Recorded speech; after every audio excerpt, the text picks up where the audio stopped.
ముఖ్యంగా ఈ దిత్వా సైక్లోన్ మరి ఏ విధంగా మనం ప్రభుత్వ పరంగా ఈ సైక్లోన్ని ఎదుర్కొనే దానిలో అధికార యంత్రాంగం అంతా కూడా పనిచేయాలి అనేటువంటి దానిలో రాష్ట్ర ప్రభుత్వం గౌరవ ముఖ్యమంత్రి శ్రీ చంద్రబాబు నాయుడు గారి ఆదేశాల మేరకు మనకి యువరాజ్ ఐఏఎస్ గారు, ప్రిన్సిపల్ సెక్రటరీ గారు, స్పెషల్ ఆఫీసర్గా, జిల్లా జాయింట్ కలెక్టర్ గారు, అలాగే జిల్లా ఎస్పీ గారు, ఇతర జిల్లా స్థాయి అధికారులు, యంత్రాంగం అంతా కూడా ఇక్కడికి రావడం జరిగింది. మనం దాదాపుగా ఈ సైక్లోన్స్ విషయంలో ఒక 10 నుంచి 15 సంవత్సరాల వరకు గతంలో ప్రతి సంవత్సరం సైక్లోన్ ఎదుర్కొనేవాళ్ళు. కానీ ఇటీవల కాలం సైక్లోన్స్ తగ్గాయి. మళ్ళీ ఒక సంవత్సరం నుంచి సైక్లోన్స్ మళ్ళీ నెల్లూరు పరిధిలో వస్తుంది సూచనలు, సంకేతాలు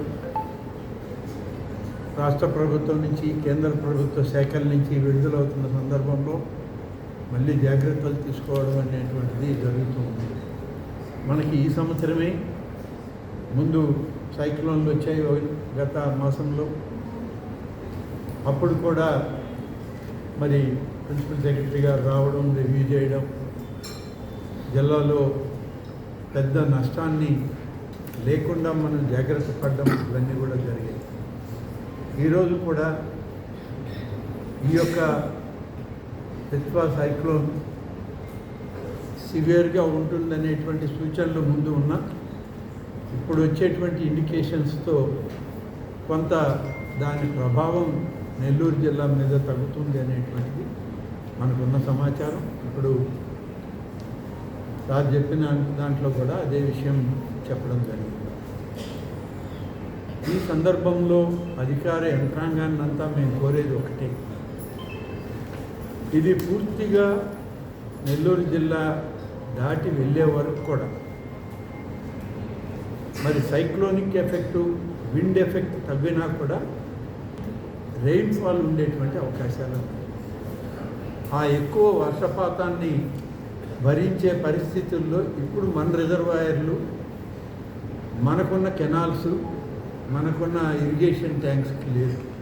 ఎందుకంటే ఇప్పటికే 100% అవి ఫుల్ అయి ఉన్నాయి. ఇంకా ఎక్కువ ప్రెషర్ వాటి మీద పడడానికి లేదు. అందుకని ఎక్కడి నుంచి నీరు వచ్చినా వాటిని నేరుగా పెన్నా రివర్ ద్వారా, ఇతర వాగుల ద్వారా సముద్రానికి పంపించేటువంటి మార్గాల మీదనే ఇవాళ అన్వేషిస్తూ ఉన్నాం. కానీ వర్షం పడ్డప్పుడు ఆ గ్రామాల్లో, ఆయా ప్రాంతాల్లో, పట్టణాల్లో, ఎక్కువ జనవాసాలు ఉన్న ప్రాంతాల్లో జాగ్రత్తలు తీసుకోవాల్సిన అవసరం ఉంది.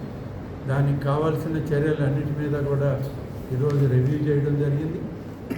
ముఖ్యంగా ఇరిగేషన్ కానీ, ఎలక్ట్రిసిటీ, అలాగే అగ్రికల్చర్, దీంతో ఫిషరీస్, అలాగే పోలీస్ డిపార్ట్మెంట్ ద్వారా హైవేస్ కానీ, state highways, national highways, traffic control A విధంగా ఉండాలి అనేటువంటి విషయాల మీద ఎస్పీ గారు కూడా అన్ని వివరాలు చెప్పడం జరిగింది.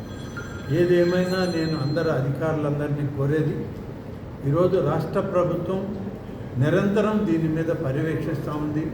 గౌరవ ముఖ్యమంత్రి గారు ప్రతి hourly basis review special officers తోటి, డిస్ట్రిక్ట్ అడ్మినిస్ట్రేషన్ తోటి, జిల్లాలో ఉన్న ఇన్ఛార్జ్ మంత్రులతోటి కూడా ఆయన సమీక్షిస్తూ ఉన్నారు. అయితే మాసంలో వచ్చినటువంటి తుఫానులు ఎంత ఇబ్బందికరంగా ఉన్నా మనం చాలా వరకు నష్టాన్ని అంచనా వేసుకుంటూ తగ్గించుకోగలిగాం.